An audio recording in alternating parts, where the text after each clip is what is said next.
I stood frozen at the funeral of my baby boy, my body shaking so violently I thought my legs might snap beneath me, the air thick with the scent of lilies and sorrow, the white casket before me so unbearably small that it looked more like a cruel mockery than a vessel for my 3-month-old son, Asher.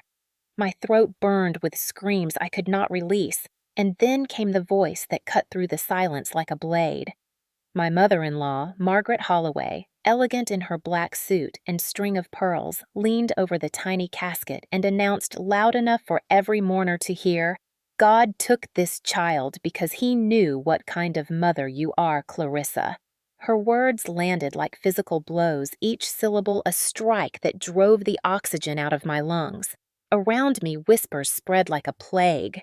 She's right. Clarissa has always been fragile. Some women are not meant to be mothers. My ears roared with shame as judgment took root in every pew. And right beside me stood my husband, Ethan Bennett.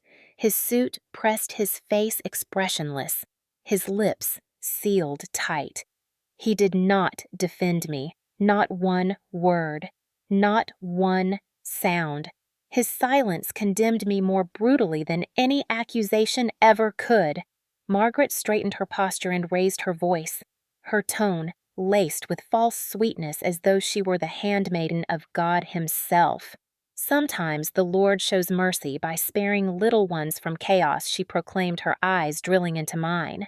Sometimes He removes them from mothers who are too weak, too selfish, too unfit. The congregation murmured, nodding complicit in her cruelty. Pastor Andrews shifted uneasily at the podium, but said nothing, unwilling to risk crossing the wealthy woman who paid for his church renovations.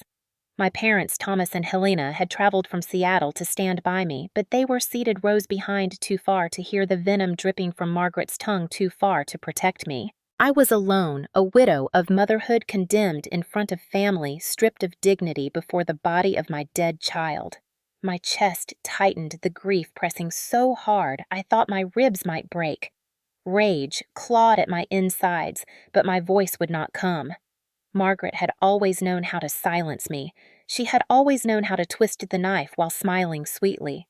And now, here at my baby's funeral, she turned my son's death into her stage, her performance, her chance to destroy me completely. My legs buckled, and in that moment, I felt the warmth of a small hand sliding into mine. My daughter Elodie, just 7 years old, her black dress still a size too big, the same one she had worn at her spring recital when her baby brother had still been alive, squeezed my fingers 3 times. Our secret signal, "I love you." Tears threatened to choke me. She had always known when the storms came, always known when Margaret's cruelty was too heavy for me to bear. My daughter had been my only ally in this war no one else wanted to see. Margaret's voice rose even louder, drunk on her own righteousness. Prideful mothers always think they know best, she declared.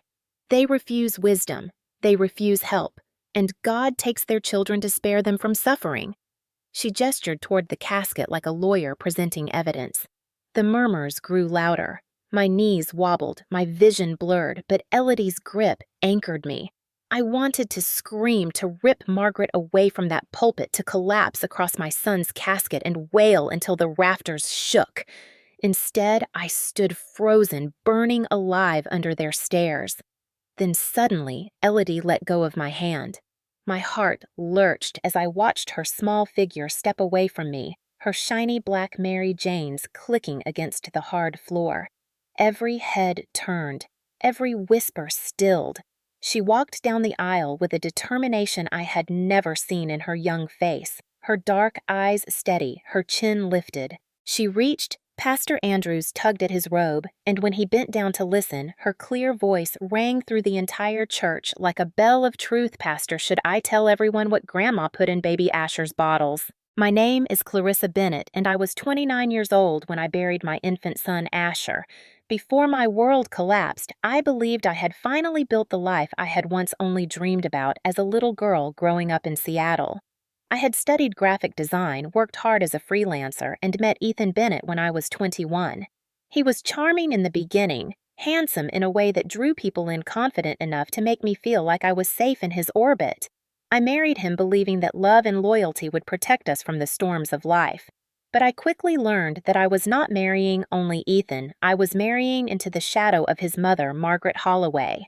Ethan was a pharmaceutical sales representative, the kind of man who traveled for work and returned with polished stories of success and a smile that convinced outsiders that our marriage was solid.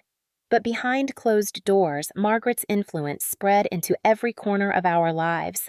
She reminded me constantly that I was an outsider, that I would never be enough for her son, that every failure in our home could be traced back to me.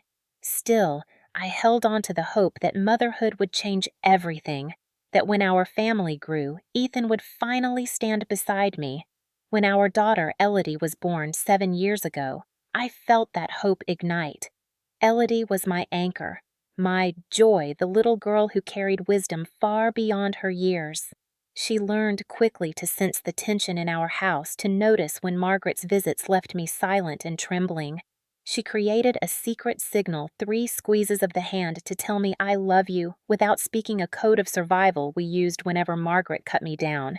I dreamed of giving Elodie a sibling, someone to share her childhood with, but years passed with failed tests and empty cradles.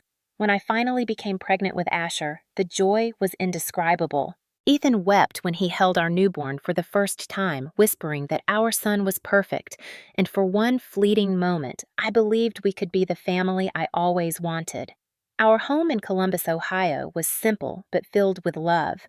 I painted clouds on the ceiling of the nursery, placed 2 rocking chairs by the window, and imagined countless nights singing lullabies with my children in my arms. Asher was delicate, with soft brown curls like mine, and eyes that mirrored Ethan's. Elodie adored him, always begging to help with bottles, always sneaking into the nursery just to watch him sleep. But joy never lasted long under Margaret's roof. She descended into our home with opinions disguised as wisdom, her voice carrying the sharp edge of authority that Ethan never dared challenge. She reminded me of her sacrifices, her experience raising 3 boys, her status as the matriarch. She inspected the bottles I prepared, criticized the way I held Asher, scolded me for being tired, and Ethan always echoed her side. Margaret's words dug into my soul, making me question every instinct, stripping me of confidence, until I felt like a stranger in my own motherhood. She wore her control like a crown, and I was her prisoner. My parents, Thomas and Helena, watched from afar, calling every week, urging me to visit Seattle more often, sensing in their bones that something was wrong. But I downplayed it, lying through my teeth, saying we were fine, because I was ashamed to admit how much control Margaret had over me. And then, when Asher's tiny body was lowered into the earth, when Margaret used the sacred air of a church to humiliate me publicly, I realized the truth. This was never about love or protection. This was about power. Margaret had never cared for my son, for my marriage, or for me. She cared only for control, and in her control, we were all pawns. Margaret Holloway thrived on attention, and at my baby's funeral, she turned grief into theater, her cruelty sharpened into spectacle, her voice climbing above the ministers as though she had been chosen to deliver a sermon of judgment.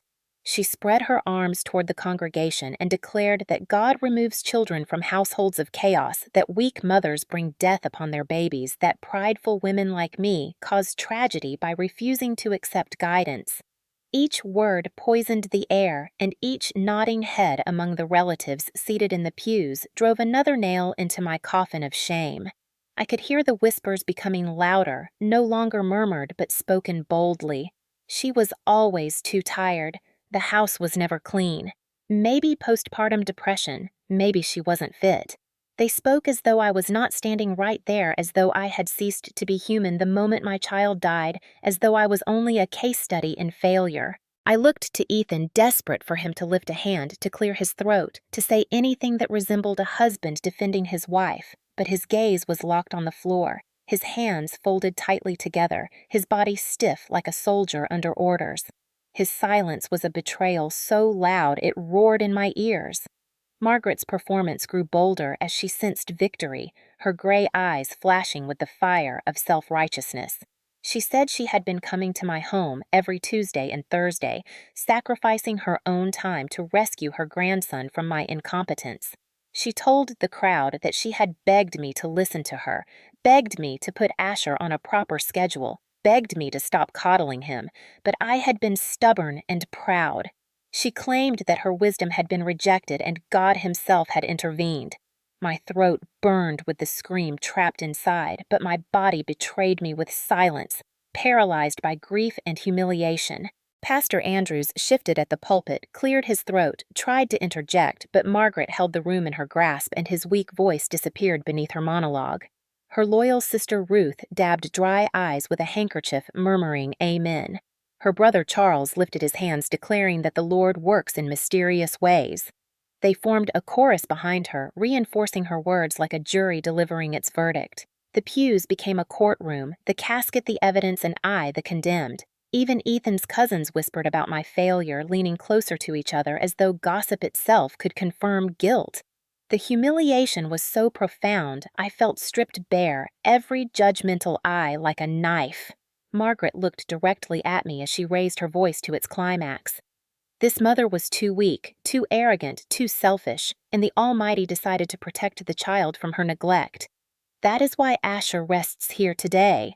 Her words thundered in the silence, and I felt my vision blur, the edges of the church tilting as though the ground itself was rejecting me. My stomach churned, my knees wobbled, and the only thing keeping me upright was the small hand of Elodie in mine. She looked up at me with eyes wide open, eyes that had seen more than any 7-year-old should, eyes that told me she knew something no one else dared acknowledge.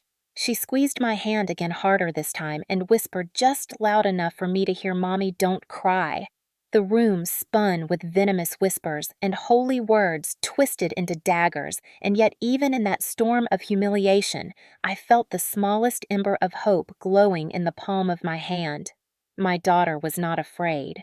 She had watched, she had listened, and she was ready. As Margaret's voice echoed like a curse over my son's casket, I felt Elodie's small hand slip free from mine, and before I could comprehend what she was doing, she stepped into the aisle with a determination that stole my breath.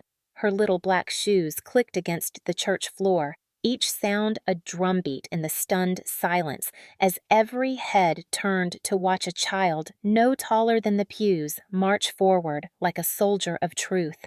My heart seized in terror, afraid that Margaret would twist this too, that she would humiliate my daughter the way she had humiliated me. But Elodie's back was straight, her chin lifted, and there was something unshakable in her small frame that made even the whispers fall away. She walked directly to Pastor Andrews, who bent down, perhaps expecting her to ask for water or whisper a childish question, but instead her voice rang out with clarity that cut through the suffocating air. Pastor, should I tell everyone what Grandma put in baby Asher's bottles? The words detonated like a bomb. The congregation froze, every body stiff, every eye wide, every breath caught. I saw Margaret's face blanch, her confident smirk vanishing, her mouth opening and closing soundlessly like a fish ripped from the water. Ethan's head snapped up from his hands, shock etched into his features, but he said nothing, incapable of grasping what had just been unleashed. I felt my pulse thunder in my ears, fear and awe colliding inside me as my daughter, 7 years old, had just shattered the script Margaret had written. Gasps rippled through the pews, people turning to one another, confusion and dawning suspicion spreading like fire through dry grass. Pastor Andrews blinked stunned, then glanced at me as though begging for context, but I could only shake my head, my throat too tight to speak. Elodie stood there, her small fists clenched at her sides, her dark eyes locked on the ministers, waiting for permission to expose a truth that had been hidden in shadows. I realized in that moment that my daughter had carried a secret heavier than any child should bear, that while I drowned in Margaret's manipulations, she had been watching, remembering, preparing. And now, in the most public of stages, she was ready to reveal what none of the adults dared admit. Margaret stumbled to her feet, her pearls trembling against her chest, her voice breaking with a shriek. "You little liar! You don't know what you're saying!" But her desperation betrayed her. The woman who had moments ago spoken with the confidence of divine authority was now pale, rattled, frantic. Whispers of doubt replaced whispers of agreement among the crowd. I felt the first crack of light pierce the suffocating darkness that had pressed down on me for so long. My daughter had become the voice I had lost. In that instant, the balance shifted, and for the first time since Asher's death, I felt the faint trembling outline of hope. 3 months before I stood in that church watching my daughter expose my mother-in-law, I believed I was finally living inside the life I had always begged God to grant me. Our modest 2-story home in Columbus felt like a castle to me, its walls painted with the laughter of Elodie and the soft coos of my newborn son, Asher. I had decorated the nursery myself, painting blue skies with white clouds across the ceiling, believing that every morning my children would wake under heaven itself. Ethan had installed a wooden swing set in the backyard for Elodie's 7th birthday, and I spent afternoons watching her swing higher and higher, her laughter filling the air while I held Asher against my chest. For those moments, I felt whole, like my broken years of infertility and longing had finally been healed.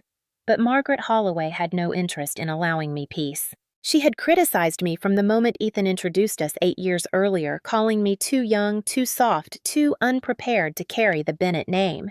Her disapproval only hardened when I struggled to conceive again after Elodie, each negative test a reminder that I had failed to provide her son with the large family she believed he deserved. The morning Asher was born, she arrived at the hospital dressed as if for a business luncheon, bringing her disapproval in the form of comparisons. My other daughter-in-law had delivered naturally, she reminded me, while I had begged for an epidural. She held Asher for a brief moment, commenting on his size, his fragile lungs, his need for structure, before handing him back as though I were a nurse on trial. From that moment, she began inserting herself into our daily lives under the pretense of helping. Ethan, desperate for approval from his mother, handed her a key to our home, insisting it was only practical since he traveled 2 days each week for work. Tuesdays and Thursdays became her days when she arrived uninvited at 8 o'clock sharp, her perfume heavy, her voice heavier. She would reorganize the kitchen cabinets, lecturing me that bottles belonged here, formula there. She criticized my breastfeeding, claiming it was inefficient, scolded me for holding Asher too much, declared that babies cried because their mothers lacked discipline. Ethan repeated her words like scripture, telling me to listen, that she knew best. Each insult chipped away at me until I began questioning everything I did, no longer certain if my instincts were valid or if I truly was the failure she painted me to be. Elodie, wise beyond her years, noticed what I could not admit. She began faking stomach aches to stay home on Margaret's days, whispering to me late at night that Grandma made me sad. I lied, telling her grown-ups just had different ideas, but she was not fooled. She began writing in her journal, recording Margaret's words, sketching pictures of bottles, even noting how Asher seemed to grow unnaturally drowsy after Grandma's visits. She once told me the bottles smelled funny, but I was too exhausted, too ground down by criticism to see the truth shining in her eyes. Margaret's control escalated until I felt like a prisoner in my own home. The night before Asher died, Ethan called from Kentucky, asking only about his mother's help, not about me, not about the baby. I swallowed my pain and answered that she was fine, though inside I wanted to scream that she was destroying me piece by piece. If I had listened to my daughter instead of bowing to silence, if I had trusted my instincts instead of Margaret's voice, I might have seen the storm gathering. Instead, I woke the next morning to silence from the nursery silence, so thick it split my world in two. Asher's chest was still, his lips blue, his body cold, and though I screamed and Ethan attempted CPR, the paramedics confirmed what my soul already knew. My son was gone, and Margaret arrived within the hour to clutch Ethan's shoulders and say, "My poor boy," as if I did not exist, as if the child I carried and loved belonged only to her son. In those 3 days before the funeral, she seized control of every detail, spreading her narrative that I was too proud, too weak, too unstable, and by the time mourners arrived, she had turned them all into her jury. The funeral was supposed to be about mourning my son, but Margaret transformed it into a trial where I was the accused, and every grieving relative became her jury. The sanctuary was filled with the scent of lilies and wax candles, and instead of comfort, I felt the sting of eyes burning into me, whispers slicing at my skin like razors. Margaret had seized the pulpit, her voice booming with the confidence of someone who believed herself ordained by God, and she painted me as the villain responsible for Asher's death. She told the crowd that she had been there twice a week to save my children from my incompetence, that she had seen how overwhelmed I was, that she had begged me to accept her wisdom, but I had refused because of pride. She declared that God had seen my stubbornness and had intervened to protect the baby, sparing him from a life under my chaotic care. The audacity of her lies made my stomach churn, yet no one spoke to stop her. Pastor Andrews fidgeted at the side, torn between his duty and his fear of offending the woman whose donations kept his church running. Ethan sat beside me like a statue, his silence more condemning than her words, his refusal to speak louder than any accusation. Relatives nodded some whispered amen, and I realized they had already chosen their side. My pain was nothing compared to Margaret's performance of grief. She dabbed her dry eyes with a handkerchief, her voice trembling just enough to mimic sorrow, but her gaze was sharp, her smile triumphant. My father shifted in the pew, ready to stand, but my mother tugged him back, fearing that confrontation would only feed Margaret's narrative that my family was unstable. My body shook with fury, my mouth opened to scream, but grief had strangled my voice, leaving me trapped in suffocating silence while Margaret painted me as an unfit mother. She even pointed to the casket, her voice ringing with false pity, saying, "This is what happens when a woman refuses wisdom. This is what pride brings," and the congregation murmured their agreement. I felt my knees buckle the edges of the room, spinning, the air vanishing from my lungs. All I could hear was the pounding of blood in my ears and the echo of Margaret's poisonous sermon. My husband's silence, my in-laws' nods, my community's whispers. They fused together into a wall that crushed me. I stood alone before the body of my child, accused, condemned, abandoned. Rage clawed at me, desperate to break free, but grief was heavier, pinning me down, forcing me into stillness, while the matriarch declared victory over my ruined motherhood. And then, in the middle of that suffocating storm, my daughter Elodie's small voice rose above the silence. Not yet with words, but with action, her hand slipping from mine as she stood ready to reveal what no one else dared speak. Elodie's small frame seemed impossibly fragile as she walked down the aisle, yet her presence carried more force than Margaret's entire performance. She reached. Pastor Andrews tugged on his robe, and when he bent down, her words cut through the sanctuary with the clarity of a blade. "Pastor, should I tell everyone what Grandma put in baby Asher's bottles?" The silence that followed was absolute heavy suffocating, as though the walls of the church themselves had frozen to listen. Margaret's face drained of color, her mouth opening in a gasp that betrayed fear she had never shown before. Ethan finally looked up, confusion and shock spreading across his face, but he still did not move. Pastor Andrews, his eyes wide, crouched lower to Elodie and asked gently, "What do you mean, sweetheart? What did you see?" My daughter lifted her chin, her voice steady as she spoke again. "Last Tuesday I saw Grandma crushing pills from Daddy's black work bag and putting the powder in Asher's bottles. She told me babies should sleep like dead babies." Gasps erupted from the pews, horrified voices overlapping while others whispered in disbelief. Margaret shrieked, "You lying little brat!" But the mask had slipped and her voice was shrill with desperation. Elodie did not falter. She reached into the small purse I had let her carry and pulled out my old phone, the one she used for games. She unlocked it with tiny fingers and held up the glowing screen. The image was unmistakable, even from where I stood. Margaret at my kitchen counter, prescription bottle in one hand, pill crusher in the other. 2 baby bottles lined up in front of her. The congregation erupted in chaos, cries of horror, shouts of murderer, the sound of people rising from their seats.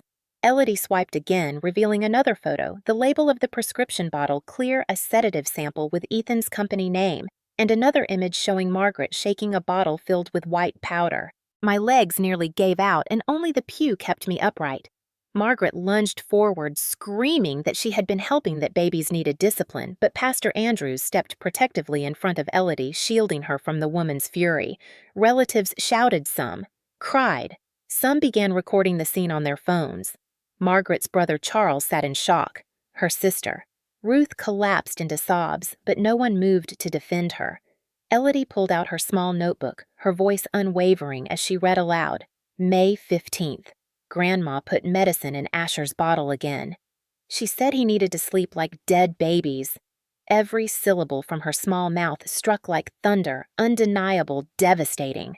Margaret's protests grew wild, incoherent, her composure shattering in front of the people she had manipulated for years.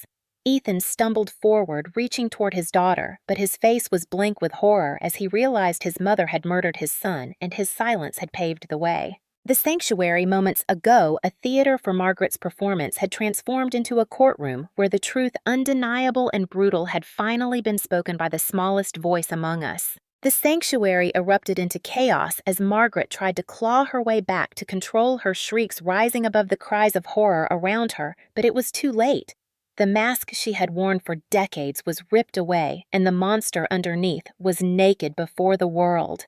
She lunged toward Elodie, hands outstretched, screaming that she was only helping, that I had been a terrible mother who forced her to intervene. But several men from the congregation blocked her path, holding her back as she kicked and cursed. Pastor Andrews pulled Elodie behind him, his protective stance firm, his voice trembling but strong as he told Margaret to sit down before she damned herself further. My mother was already on the phone with 911, her voice calm but furious, giving the dispatcher every detail while my father stood like a wall between Margaret and me. Ethan stood paralyzed, his lips moving without sound, the weight of his complicity finally dawning on him as the congregation turned their fury on both him and his mother. Within minutes, the wail of sirens filled the air, and when the police entered the sanctuary, the chaos seemed to pause everyone's eyes, turning to the officers as they took control of the scene. Detective Grace Morgan, who had been at our house the morning Asher died, stepped forward, her expression grim, as Pastor Andrews handed her my daughter's phone. She scrolled through the images, her jaw tightening, then nodded to her team. Officers moved swiftly, reading Margaret her rights as they handcuffed her right there beside the tiny white casket she had turned into evidence of her cruelty. She spat venom, accusing everyone else of failure, screaming that she had saved her grandchildren from weakness, that if I had been a better mother, none of this would have happened. Her pearls snapped as she struggled, beads scattering across the church floor, a pathetic echo of the power she once wielded. The congregation recorded every second phones held high, the truth immortalized in video that would spread through the family and beyond. Elodie clutched her notebook to her chest, her small body trembling but her eyes steady, the brave witness who had ended her grandmother's reign of terror. At the police station, I learned the toxicology results confirmed what my daughter had seen: lethal levels of sedatives in Asher's system drugs taken directly from Ethan's pharmaceutical samples. Margaret's internet history revealed months of searches: how much sedative for infant sleep, how to make babies quiet, how much to overdose. The evidence was overwhelming, and within weeks the trial began. Margaret's defense attorney argued diminished capacity, claimed she had only intended to help, but Elodie's testimony obliterated that lie. My daughter sat in the witness chair reading from her journal in a clear voice, recounting every time she had watched her grandmother poison her brother's bottles, every cruel phrase Margaret had uttered every night. Asher grew more unnaturally silent. The jury needed less than 2 hours to return their verdict: guilty on first-degree murder, guilty on child endangerment, guilty on every count. The judge sentenced her to life without parole, and as the gavel struck, Margaret screamed that we had ruined her life, that she had only tried to protect her family. She was dragged from the courtroom, still shrieking her legacy of control, shattered forever. Ethan wept in the aftermath, confessing that he had given her the key, given her access to his samples, trusted her judgment over mine. He told me he could never forgive himself, and I told him I could not forgive him either. He had chosen silence when I needed his voice, obedience when I needed his strength, and his cowardice had cost our son his life. Within weeks, he filed for divorce, retreating into exile, leaving me to rebuild from the ashes with the daughter who had saved us both. 6 months after the trial ended and Margaret Holloway was sentenced to spend the rest of her life in a concrete cell, Elodie and I left Ohio behind and returned to Seattle, where my parents lived, a city drenched in gray rain but offering a peace I had not felt in years. We rented a small apartment only 10 minutes from my parents' house, modest compared to the suburban home Ethan and I once shared, but every corner felt like freedom because Margaret's shadow could not reach us there. I brought with me only what mattered most: photographs of Asher Elodie's journals and the two tiny teddy bears that still smelled faintly of baby powder and his skin. Grief was not something that disappeared. It lived inside me like a scar, but with every therapy session Elodie attended, with every tear shed in safety, I watched my daughter regain her childhood peace by fragile piece. Her therapist, Dr. Chin, told me Elodie had saved not just her brother's memory, but perhaps me as well, that children who sense danger often try to record it when adults fail to see. Elodie began to draw again, her crayons filling pages with skies and swings instead of bottles and notes. She still asked questions late at night, her voice small in the darkness. "Mommy, do you think Asher knows I tried to protect him?" And I always held her close and told her that he did, that she had given him justice, that his story was not erased. One evening she whispered that she should have told me sooner about the bottles, guilt heavy in her tone, and I lifted her into my lap and said firmly, "You are 7 years old, my love. It was never your job to protect your brother from your grandmother. That was mine. That was Ethan's. That was every adult's job, and we failed. But you did more than anyone could ever ask of a child. You are the bravest person I know." She leaned against me, and we sat in silence, survivors bound by truth and loss. Time did not erase the horror, but it gave us the strength to speak, and a year later I began attending conferences about domestic abuse, coercive control, and toxic family systems. I stood on stages and told strangers about Margaret's manipulation, about the red flags ignored, about the silence that cost me my son, and I told them about Elodie, the child who saw what adults refused to admit. I urged parents to listen when their children noticed things to take seriously, the instincts of little ones, because kids see the cracks in the walls long before they crumble. At Asher's grave on a drizzling afternoon, I found a note Elodie had left, her handwriting crooked but determined. "Dear Asher, I am in 4th grade now. I still write things down. I remember how you smelled like milk and powder. Grandma cannot hurt anyone anymore. I made sure. Love, your sister Elodie, who sees everything." My tears soaked the page as I realized that my son's short life had left behind not only sorrow, but also a legacy of truth. A reminder that sometimes the smallest voices carry the loudest truths, and that silence is the deadliest weapon of all. If you have listened to my story and felt even a fraction of the weight I carried, if you have ever been silenced by family dynamics or ignored when you tried to speak, then I am asking you not to let that silence win. My son, Asher's short life cannot be brought back, but his memory can serve as a warning, a beacon for others who may be trapped in the shadows of toxic families and manipulative voices. Share this story so that it might reach someone who needs to hear that their instincts are valid, that their voice matters even if those around them try to crush it, that children's words should be heard because sometimes they see what adults choose to deny. Comment if you have faced relatives who gaslighted you, if you have had to fight back against someone everyone else defended, because your story can give strength to someone else who feels alone. Subscribe if you believe in stories that expose hidden cruelty and bring justice into the light, because every share, every like, every view is another crack in the silence that protects abusers. My son Asher did not die in vain. His sister's courage turned his death into a legacy of truth. Together, we can make sure that legacy spreads, that no other mother is shamed at her child's funeral, that no other 7-year-old has to stand alone in front of a crowd to reveal what adults should have seen. Thank you for honoring Asher's memory. Thank you for standing with me and Elodie, and thank you for refusing to stay silent when truth needs to be spoken.